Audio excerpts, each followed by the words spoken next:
Welcome to my channel, folks. In a small town of Arkansas, in 1941, White Buck designed a knife that he would have never imagined would have taken his company as far as it is today. That and more here next on Kodiak Edge.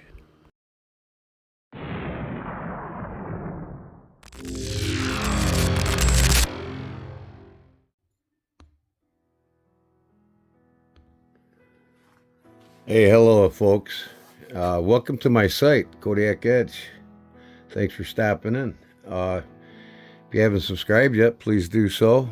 And if you want to get more content like this and some other feature videos I got coming up on different knife companies and makers, be sure to subscribe and then ring that bell option and you'll get notified every time a new video comes up. All right, now what you see in front of you here is the Buck 119 series knives. Okay, it's basically one of the knives that put Buck on the map, along with the ones that you see next to it that came later, specifically 4 years later. The 119 series knives came about. It was campaigned and advertised for, and it was brought about in 1961. It debuted in 1961, and then came the Buck Folding Hunter, which debuted in 1965. Came about 64 and was debuted and sold in 1965 in stores everywhere. Which, by a cool coincidence, is the year I was born, 1965, December 7th. So, anyways, right here we got a Buck 110, and I'll get on to these. I'll discuss these last. We have an original Buck 110 from 1970 here, and we have an original Buck 110 here from 2016. And I'll show you a little bit about the differences and talk about them a little bit. But for now, this is what it's about. And I have a bonus here. My Buck 970 elk dagger, which is my prized possession of all my Buck knives I have. And I'll talk about that last after these. So anyways, this is the knife that started it all. It came out, made its debut in 1961. As we all know, the Buck 119, just about everyone had a Buck 119. You know, not everyone had what you see here, but a lot of collectors, serious collectors, especially Buck collectors, they love to have them all. And making them is just endless. I mean, they're coming out with SB 35 VN steel. You know, they started out exclusively in 61 with 428C. Or not, pardon me, 440C stainless steel. That's what they came out with first in 1961. With black phenolic handles. This came about later. And this knife actually, if I can remember, is a 2016. And that's when this one came out with the rosewood handles. So I'll talk about them all, what each one is and what their purpose was. So that said, it was Hoyt Buck himself, the founder of Buck Factory, that worked in his first Buck shop ever, which was in, I think that town was called Leavenworth, Kansas. Yeah, I think it was Leavenworth, Kansas. And he had 10 by 10 shop, 1951, with his son Hoyt. Or no, I'm sorry, it was his son CJ. In 1941, before they moved to California, or actually, no, while they're, yeah, before they moved to California. Don't quote me on this, but I'm pretty sure I'm right.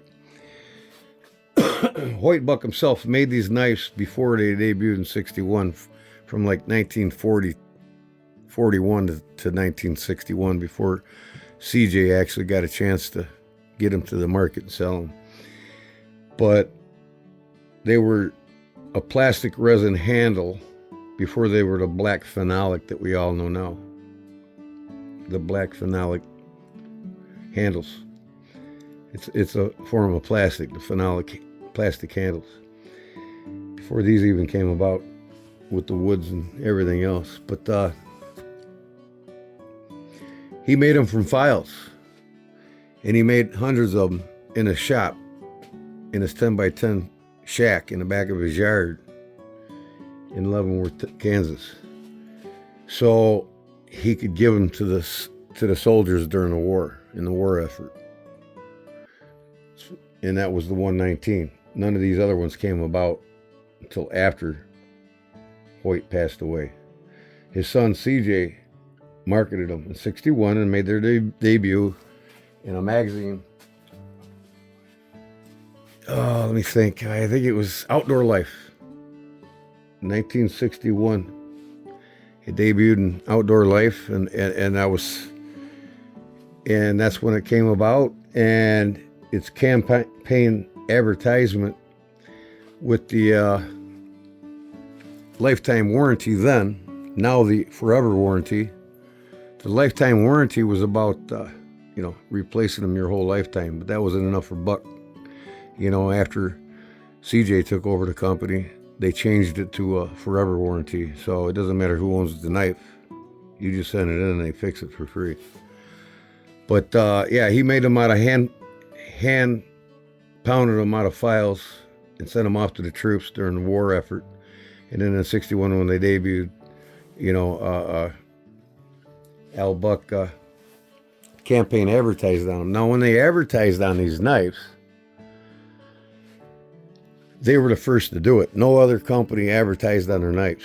Remington was the biggest seller and dealer of knives from post-World War I to pre-World War II. Okay, nobody sold more knives than Remington Knife Company because of the bullet knives that they produced. They were such a big hit, everybody had to have them. So anyways, Buck was the first to advertise and campaign on these knives. And by the way, you can get any knives in these styles with the clip point, the Hunter Series knives from Western, from Marvels, from Case, from K-Bar for $2-3.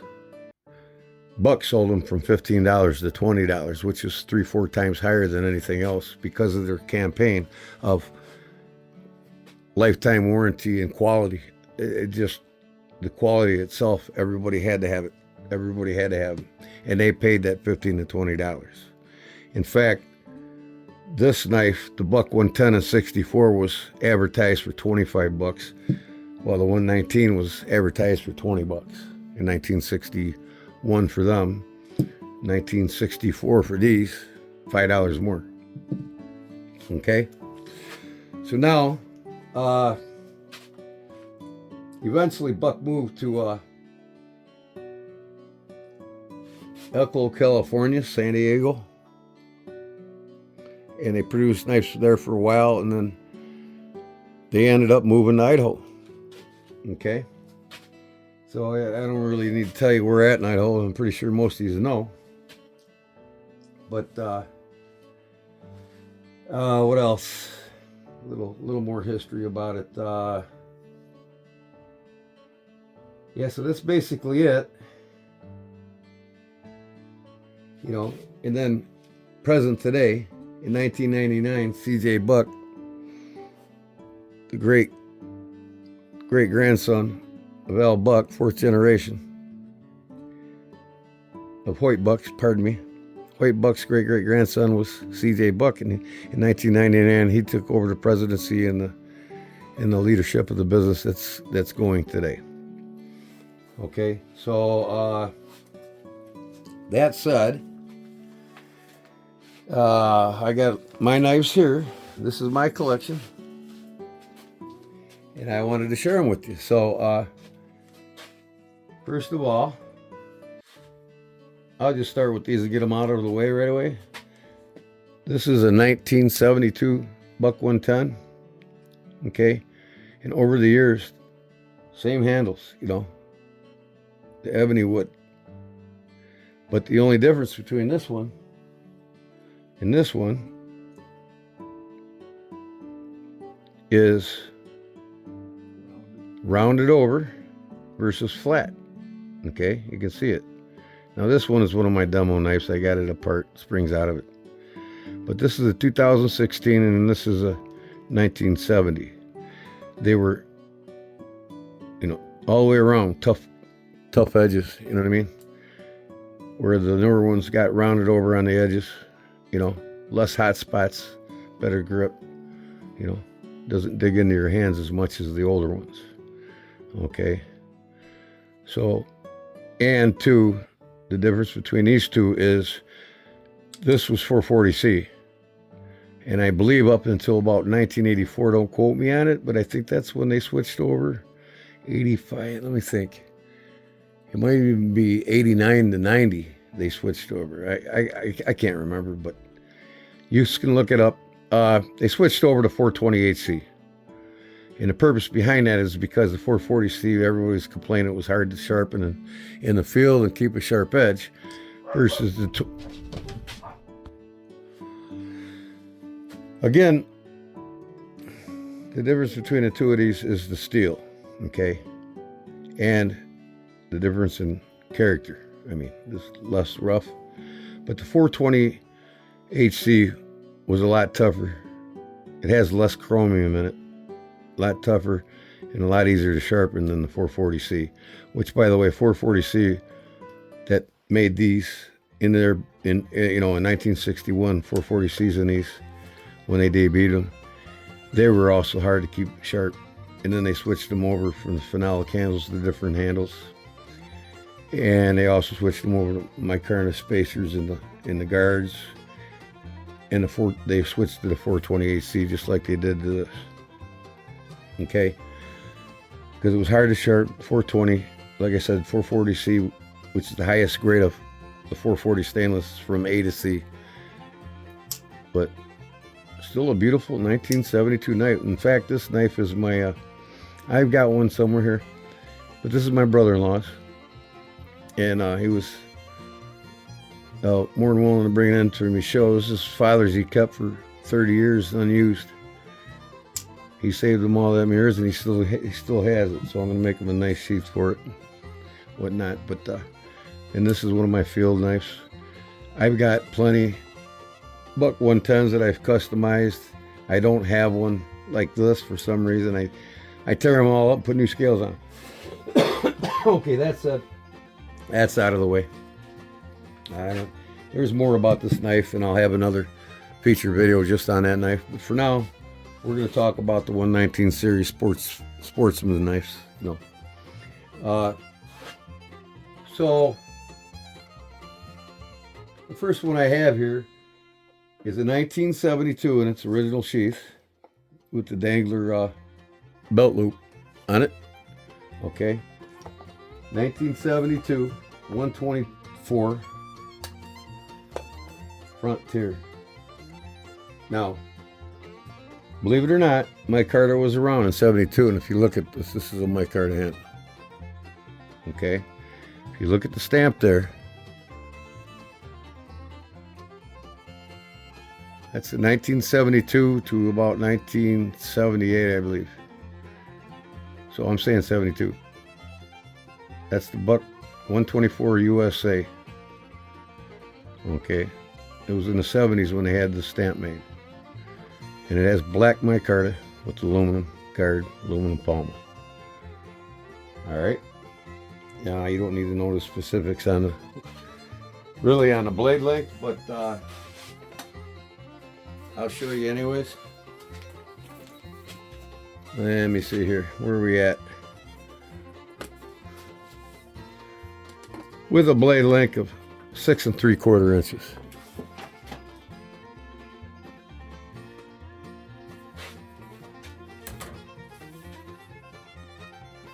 So yeah, 6 3/4. And then the overall length on it is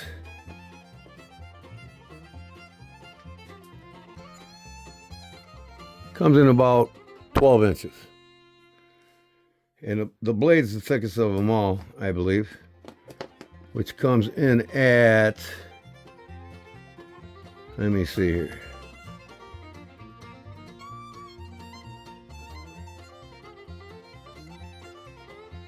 blade cutting edge is at about 1 3/4 of an inch to the belly at the closer to the tip up there.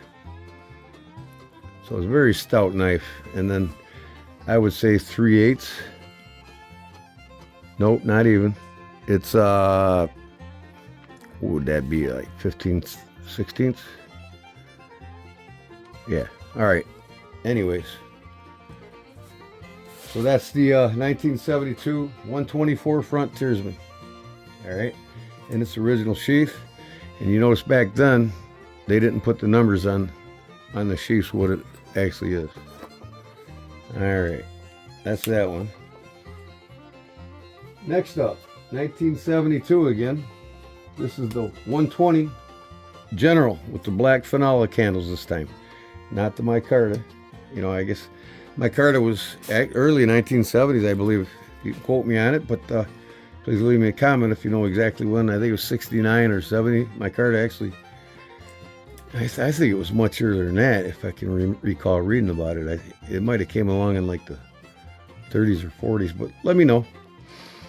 But here we got buck knives on the front. Now they got the model numbers on it. This was one that came with the model numbers. Unless, you know, I'm really, to tell you the truth, I don't think this is an original sheath because it's just so much newer looking. But you can quote me on it if you want. I mean, a lot of the guys lost the sheaths for these knives over the years and they just bought new ones. So, but this does have the numbers on it. And it threw me off, the 120, which it is a 120. And this was a user, because you can see the blade, it's got some wear and tear on it here. But if you look at this, it's got the same stamp on it. In fact, I'll just leave these out, turn the sheaths around. Okay, this is the same stamp. Buck 120 USA. If you look at this here, Frontiersman, Buck 124 USA, same stamp, just a different model number. So I would assume they didn't have these sheaths. It was more like this sheath here that this, you know, that this General should have been in. I'll try to keep these together here like this. Turn this around. Hi, Amy Lou. Amy Lou's my guardian. That's my Dotson. I have two Dotsons. They're both weenie pits. Now, up next, the one that we recall the most, that's the most famous of them all, that started the whole series, was the Buck 119. Now, this is an original sheath, and it has 119 on the sheath. See? All the newer knives, I don't know when somebody, you can tell me, leave a comment in the comments when they started the sheath numbering. I think it might have been in the 90s, maybe sooner. I can't really remember. All right. Now you look at this one here, it's got the V on it, the V up, 119. All right, the V up. So this tells me that stamp is a 1988. This one's practically in mint shape. Never used. Maybe a few scratches here. I got a little scratch on a blade there, but I can buff that out.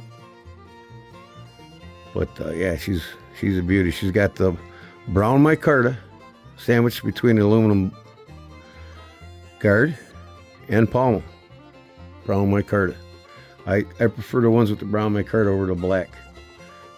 You know, the black phenolic plastic spacer. Black phenolic handle. It still has a black phenolic handle.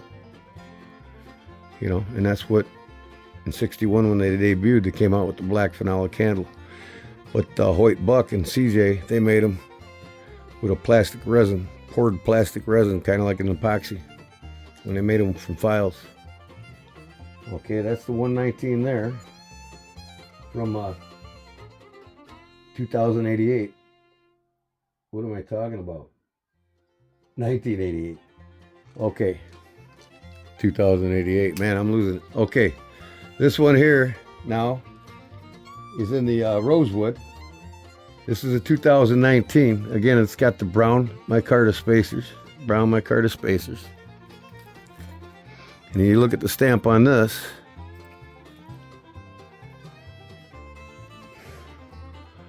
we've got the left T with a dot on the right. Okay. Left T and dot on the right is 2019. You can get the buck dating chart and look at them, but this is mint. Never used. Beautiful knife. My brother-in-law loves it so much I gave it to him. But anyways, yeah, I mean, this is a beauty. Now, this is just the start of my collection in the last year or so. I want to get them all. I want to get the SV35, the Magna Cut, all of my Cartas. I mean, they just come in a myriad of handle materials, and get them in brass. Micarta spacers again. This is still the brown micarta spacers, or is it? Yeah, that's micarta. I can tell. I can see the grain in there. That's micarta. Okay.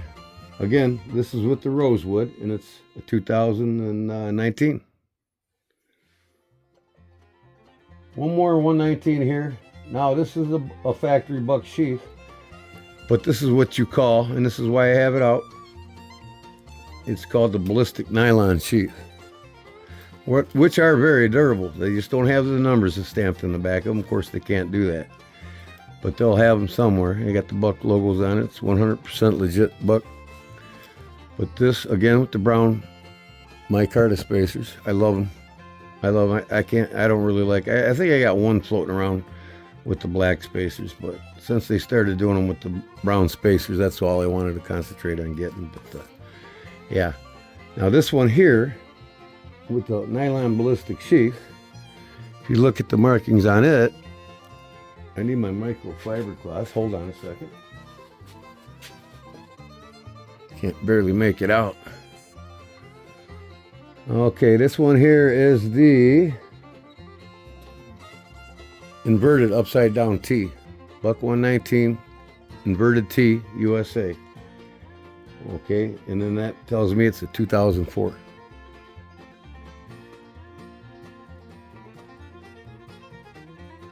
All right. Okay, I'm going to get on with this a little bit here because 22 minutes. I don't want to keep as much longer. I appreciate you staying if you're still here. And folks, go to my playlist underneath my header and my name on my YouTube channel and click on the playlist. And there you'll see lots of different videos, everything from YouTubers I follow. There's a full playlist under it.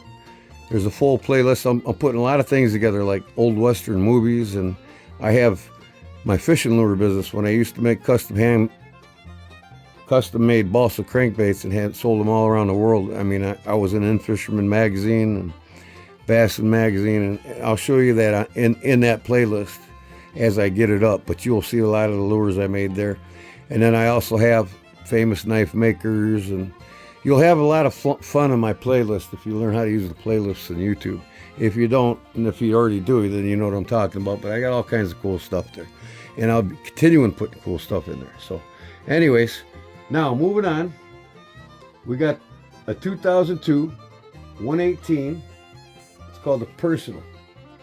Okay, now this one is special to me because I was once in the Boone and Crockett myself. No, just kidding. Always wanted to be in the Boone and Crockett, but never got in it.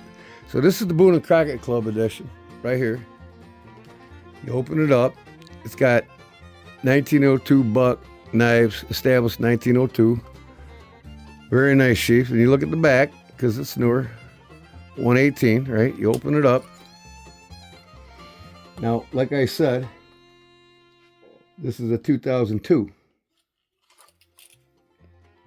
Okay, wildlife conservation. It was made for the wildlife conservation effort. By Buck. You see the Boone and Crockett on the handles here. That matches the sheath. Okay.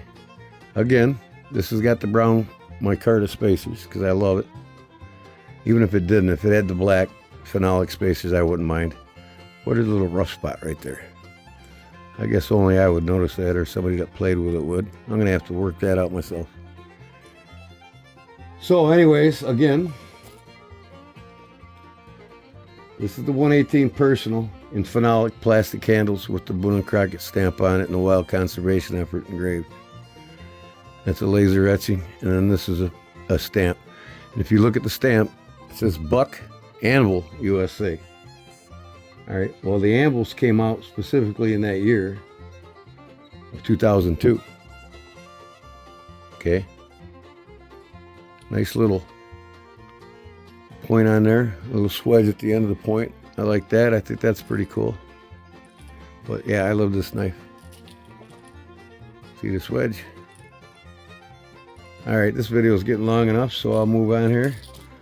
That's the Boone and Crockett knife. The Personal, 118 Personal.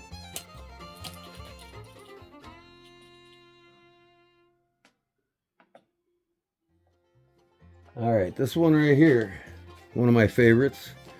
This is the 103, okay? The 103 is the Skinner with the black phenolic handles again. I love the Skinner. It's probably my favorite one to carry on my side when I go out because it's not too intimidating and it's not too gaudy or big. And man, you can really choke up on this thing. Really do some numbers on a hide, tanning, skinning. And even excellent with a flat belly or flat cut surface for pushing fat. You know, and you can really choke up and get your finger under it without poking it into the innards of the animal when you're skinning.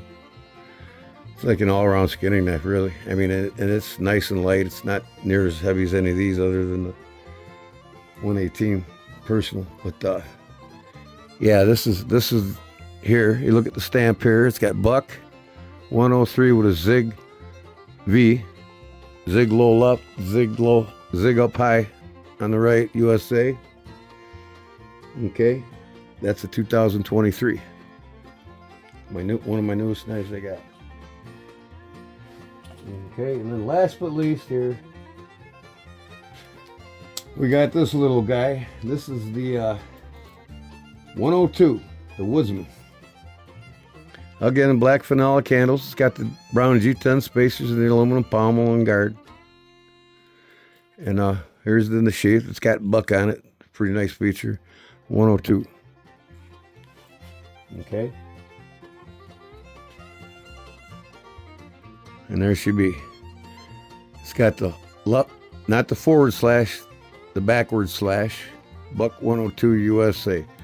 So the backward slash would indicate that this Woodsman is indeed a 1994 knife. 93, I believe, had the forward slash. 94 had the reverse slash. It might be the other way around. I gotta check. You can't remember them all. Trying to memorize all these, memorize all the cases and all the camuluses and blah blah blah. You know, it gets kind of confusing. But I love that one. I didn't check the blade length on this one. This is 4-inch blade. Okay, overall length 8 inches. All right, and it's a light knife. I mean, personally, you can get these two knives in a double sheath. Buck still makes it. You know, you can carry these in a double sheath with double snaps in the down position. And I'm going to get that. I want to get that sheath, put these in, or maybe just get a couple I can use in the field with the sheath that I could tear up, not worry about these. But, yeah. So that's the 102 Woodsman with the phenolic handles and the 103 Skinner. Okay, that's my Buck 119 series collection for you that started out in 1961. And it basically forced all the other knife companies to start advertising on their knives. None of them advertised until Buck, you know, started dominating the market. Even Remington, like I said, even though they were the #1 producer of knives from 1923 to about 1940, you know, they sold, after 1923, they sold $2.4 million a year annually in knives, and they you know, nobody touched them. They had over 2,000 models with 26 different bullet model knives that were highly popular. They didn't have to advertise. And then when they brought them back in the early 80s, they offered them with a gun, 2 guns, a rifle and a shotgun, and you couldn't get the knife unless you bought the shotgun and rifle. And that's their story, and I'll have that up next. I'll have a video on that. If you all ring the bell, you'll get notified when I come out with that video on Remington knives. I did one already. It's on my page. You can watch, and I'll probably do another more in detailed one. But last but least, I haven't showed you yet. This one here is my favorite, and you won't touch one of these for less than $600-700. I'd say about $650, $700 on eBay if you can find one. They only pop up once in a while. This one right here is mine, and it's number 65 of 250 knives made. This is the Buck. I can't remember. Oh, the 970 elk dagger. Okay. Here's the leather sheath. It's got the 970 stamped in the back. Okay. And then on the blade of here it says Buck Anvil. Okay. Custom USA. So if we look at the Buck Anvil, remember, I had the Buck Anvil on, I think this, right here. Okay. The personal 118. Okay. And this was 2002. So this one was made custom in 2002 by Wild Bill Cody. Okay. Wild Bill Cody was a knife designer for Buck. Okay. In the Buck's custom shop. It's made from 420 high carbon steel with file work. It's got the file work up and down the spine. They call it file work, but it don't look like a file did that to me. It's probably a machine that's just what they call it, right? Okay, now you got the nickel silver pins. You have actually nickel silver plated Ricasso, decorative Ricasso plates. That's nickel silver. This is bronze, and that's brass. And the whole blade, in fact, is indeed 420 high carbon steel, but it's also, the whole blade is nickel silver polished. Okay. If you look here, we've got the number 60 of 250 on the tank. Actually, on the Ricasso. Yeah. So, man, this video is 32 minutes long. It's a long one. It's got elk horn antler carved by William Cody himself. And it comes with a distressed burgundy leather sheath. Quite some number. I got this while on vacation on the 4th of July in North Carolina, in a small town outside of Newport, and it was in an antique store. The fellow wanted $400 for it. I said, "You take $350 for it?" He said, "Sure." He sold it to me. And you look them up online now, they're $650 and $700 if you can find one. Once in a while, there might be one or two on eBay, but I was so happy to get this. And actually, my wife bought this for me for my anniversary present. God bless her, right? My favorite knife, always be with me and in my heart. Okay, folks. Well, I hope I covered enough for you all there.